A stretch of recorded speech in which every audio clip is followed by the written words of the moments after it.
Do you have a fear of being in your body? Do you have a fear of actually feeling and being in your nervous system for your life because you're afraid it's going to be traumatizing, painful, and too difficult? Maybe because that's how your past has been.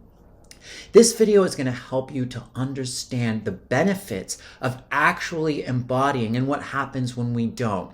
My name is Adam. Welcome back to my YouTube channel. I'm a freedom and clarity coach. I help people get freedom from their past, freedom from their traumas, and freedom in their life and clarity on their vision and highest purpose. Before we get started, I just want to let you know I'm doing free breakthrough calls. There is a link pinned in the comments section below. These are amazing, phenomenal 30-minute calls where we go over your vision for your life, what's stopping you, and some steps you can take to finally live the life of your dreams. I'm the only person out there doing this, by the way. There's nobody else doing it. Okay, let's begin.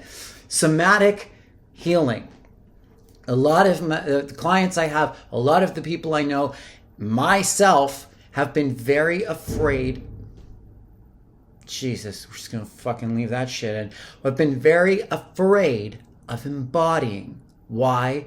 Well, because the body can kind of suck. That's why. It can be difficult. It's clunky. It gets sick. It gets tired. It ages. I mean, it's so stupid when you think of like the aging process. It's like little by little, you're going to fall apart and look worse, and there's absolutely nothing you can do about it. There's definitely a deep understanding and empathy that I have for people not wanting to embody. It took me a long time to make peace with it. And if you look at like the past many thousands of years when people, lived in fucking villages with like had to ride horses around and die at 32 and like end up in like torture chambers in some psychopathic, sociopathic king's dungeon. I mean, and people got burned at the stake for like not listening to the church or finding their own connection to source. Like all these things pile up, and it makes it very scary to come into your nervous system.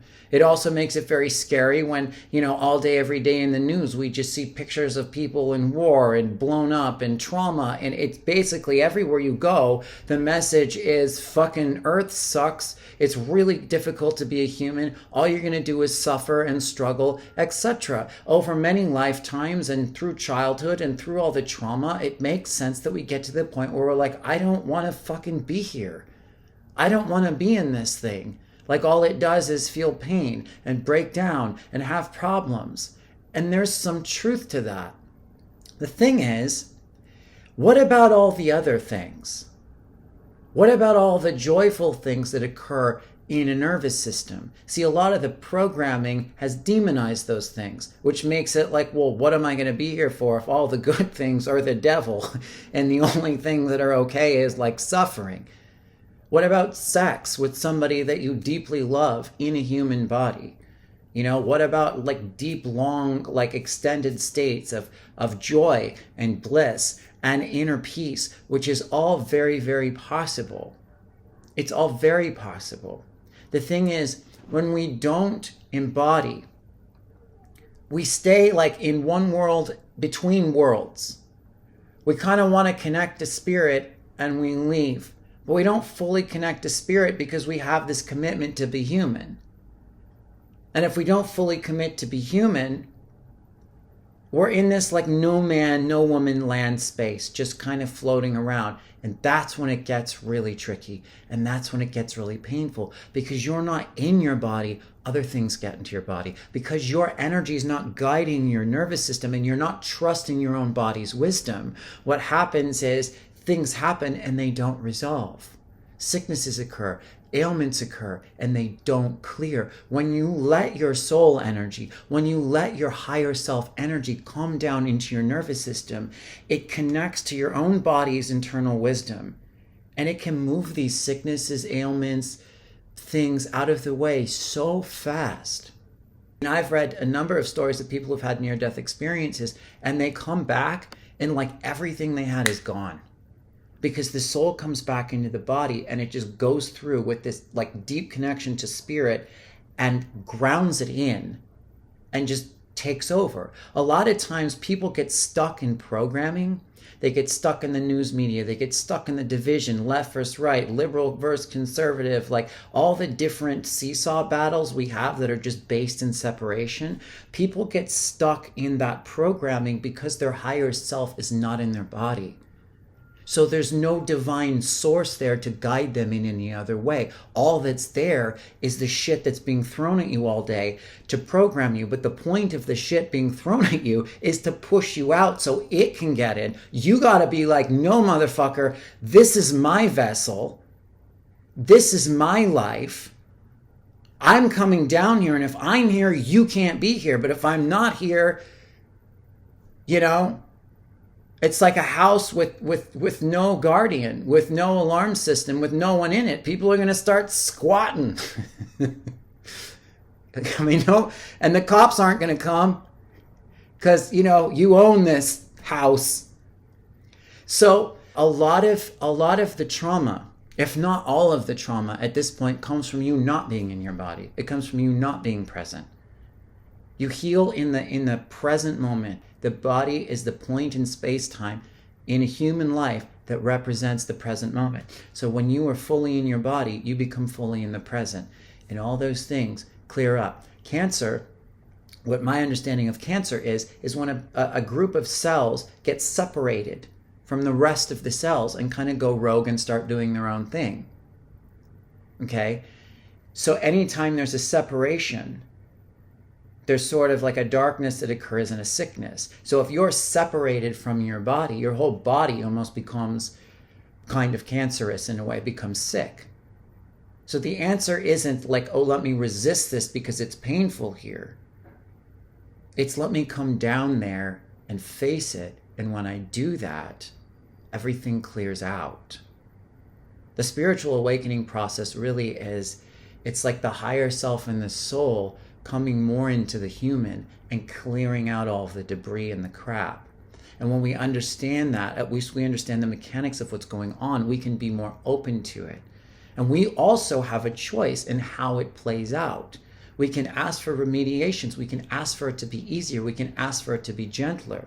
But if we're not present, then what we say doesn't really have any weight because it's just floating around. Our statements are floating around in the no man, no woman space. You know, it might be, you know, kind of above your head or over to the side or way up in the cosmos. It's not here. And the other thing to understand, and I've explained this a number of times, is the difference between the old timeline and the new timeline. The old timeline was just fucking awful. It was hell. I mean, it makes sense, like I said at the beginning of the video, why people will look at history and then have this aversion to like even being here. But the energy on the planet is shifting so much.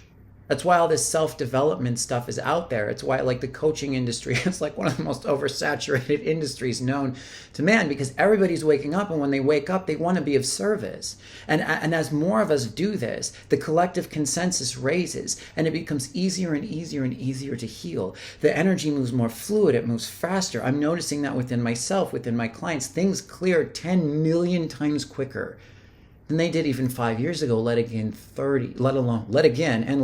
30 years ago. It's so much easier now to heal. But the thing is, it comes down to a commitment and a choice. And it's hard to make that choice if you feel like you're going to pay for it.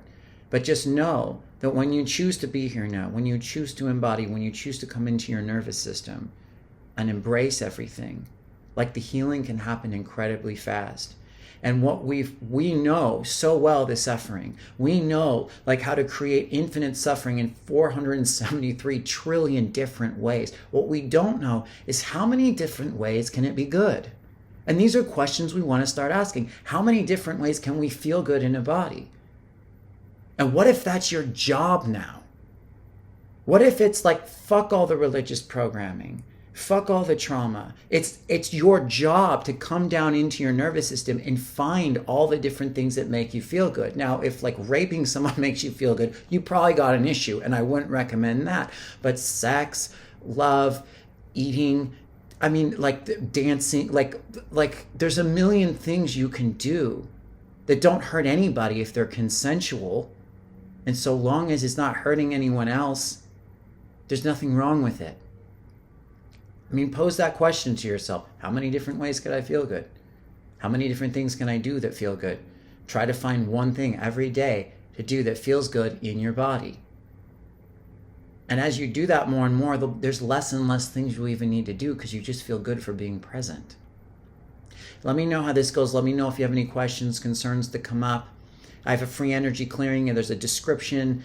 There's a description below, and then it's linked in the description below. Please like and subscribe to the channel. Let me know if you have any issues, concerns, revelations, breakthroughs. Thank you so much. I look forward to next time. Peace.